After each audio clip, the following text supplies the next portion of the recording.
5, 4, 3, 2, 1. At the time, there was a boy whose name was Makatu. He was an orphan for his father and mother died when he was very young. He had no brothers, sisters, cousins, or friends to take care of him, so he had to make a living for himself. Kind of work, carrying heavy things, clearing away the forest, or feeding the pigs.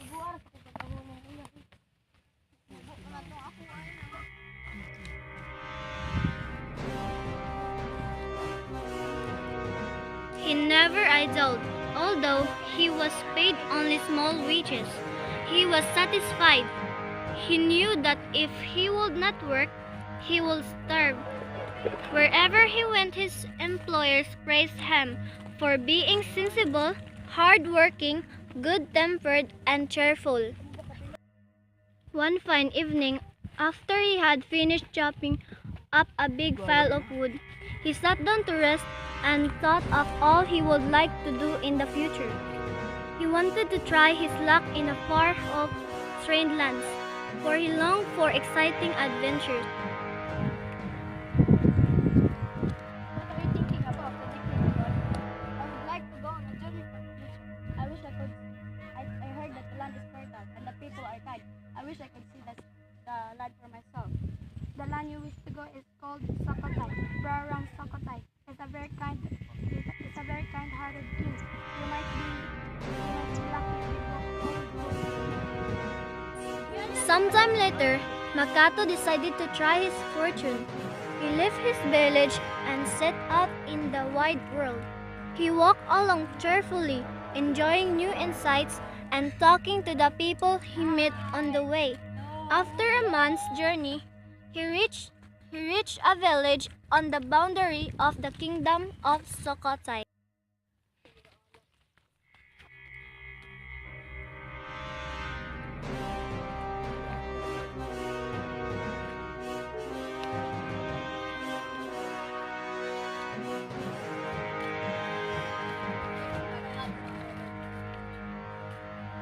Where did you came from?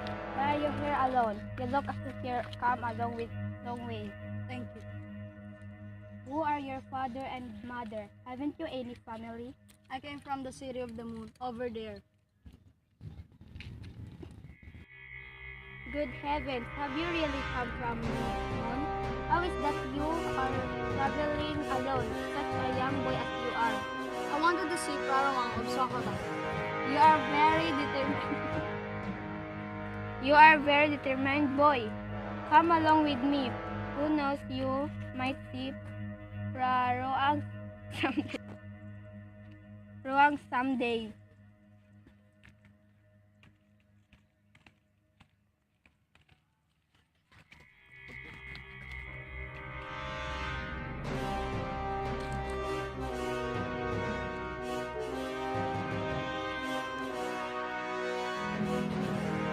Makato was glad to go with her.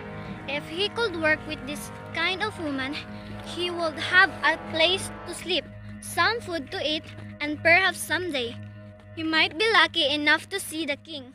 The old woman was one of the Praruang Mahouts, which meant that she helped the Mahout find the food for the elephant and clean out the elephant's sheets. He worked hard and well, and the Mahout, his wife, grew fond of him.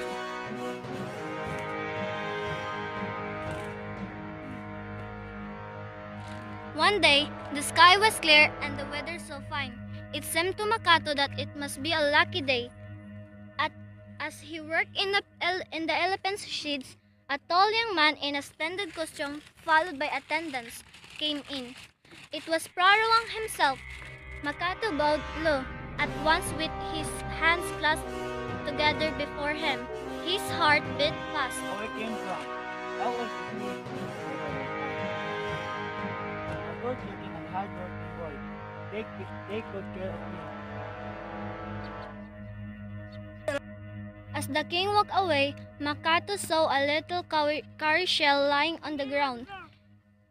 He ran to pick up and held it to the king, but the king said with a smile, You may keep it. At the time, the people of Sukhothai used cowrie shells as money. Although one cowrie had little value, Makatu wanted to make as much use of it as possible, for it was the king's gift. For a long time, he could not think of a way to use it so that it would earn money for him. One day, he passed by a stall in the market where the seeds of many different plants were sold. He looked along the stall and caught sight of a basket full of lettuces. He could grow small plants like that. He asked the joyful woman at the stall. Little said, "Oh yes, my boy. How much do you want?" "I have one cowrie shell." "One cowrie shell? That won't buy anything. I can't even measure that much." "Look, I will dip my finger into a pile of seeds. Then I will take this little stick. That is much the right for one cowrie shell." "Well, why not? Pick off yourself."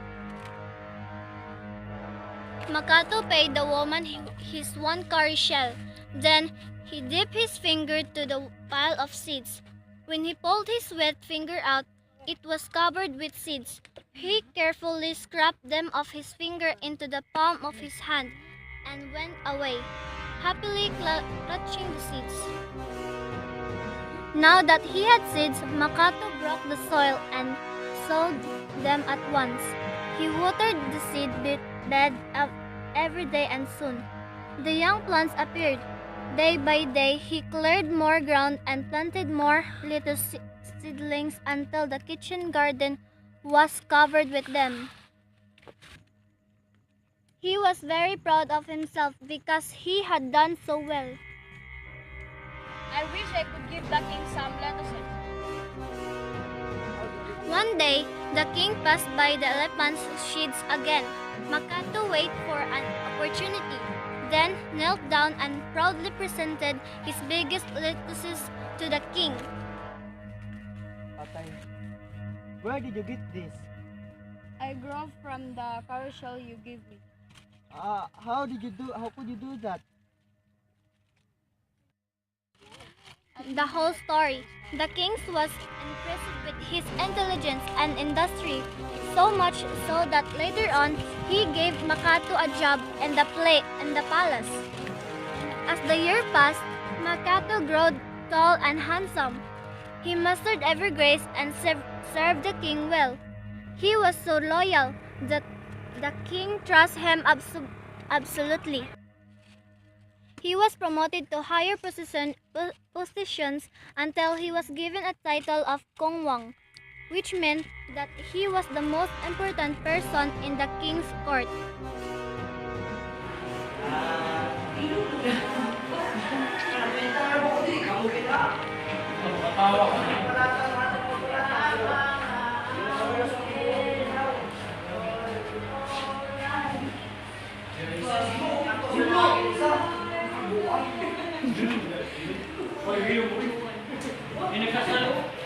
He was also happily married to the beautiful young daughter of the king.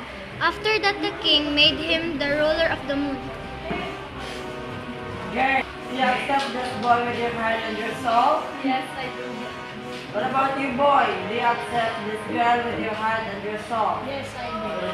So the wedding is ended. Now you can cry.